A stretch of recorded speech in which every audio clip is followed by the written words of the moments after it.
Hi, I'm Pat Kelly. This is a good problem. It's going to mix a couple ideas that we've looked at this term. We have the idea of an infinite series with a variable in it, our power series, and we have the old idea of a differential equation. The directions tell us to verify that this function, defined as a power series, satisfies the differential equation. If you remember, with satisfying the differential equation, that just means if I put my y here, and I'll have to find my second derivative and put it here, does it make the equation true? So let's find our second derivative. If this is our y equals, of course we'll start with y prime and then from there find y double prime. So in order to find these derivatives, what I would do is actually write out these first few terms of this series. So n equals 0 to start. That's just going to be a 1, x to the 1 power, and then divide by 0 plus 1 is 1 factorial, and then we keep going. So I'll plug a 1 in. That's actually going to make that a minus subtraction. And then putting a 1 in, we've got x to the 3 power divided by 3 factorial. Plus, let's do one more. If we put a 2 in, that's going to make that positive, and then x to the 5th power divided by 5 factorial. And you can pretty much see the pattern there.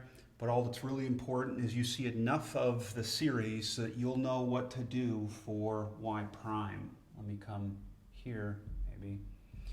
They give us y equals, let's find y prime. So from this series expanded, let's do our derivatives. Okay, so the derivative of x is just 1 minus 3 in front times x to the 1 less power divided by 3 factorial plus the 5 in front, x to the 4th power, 5 factorial. And I'm going to say plus dot dot dot. Let's clean that up just a little bit. This is still y prime, 1 minus. I wanted to clean it up just a little bit because you definitely want to notice here the 3 factorial and the 3 are going to simplify. So you get x squared over just 2 plus. Similarly, the 5 and the 5 factorial are going to simplify. So you get 4 factorial plus dot dot dot. Okay. Now we really only found the first derivative because we needed the second derivative. So my y double prime now, I'll even switch colors, double prime, differentiate, so that's 0. And now when I do my differentiation here, I get minus 2 in front, x drops down a power, and the 2's are going to cross out. You know what, I think I'll write the 2 in front, x drops down a power, and keep the 2 downstairs. We'll do another cleanup step like we did with our first derivative. Okay, plus the 4 in front, x to the 3 power, or 4 factorial. And I'm really okay saying dot dot dot at that point, because now we'll do that cleanup. Our y double prime equals, obviously just minus x. But notice what's happening here is the 4 and the 4 factorial. The 4 will cross out with the first factor of that factorial, and you'll be left with a 3 factorial plus dot dot dot. And here's the point, is that you have an expression for y double prime. That's what we would be putting in right here.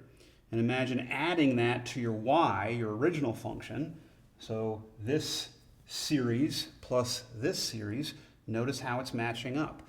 The negative x and this x are going to go to 0. Here's a positive x cubed over 3 factorial. Here's a negative x cubed over 3 factorial. And the dot dot dots are going to do all the same thing to the end of time. So that's giving us our equals 0.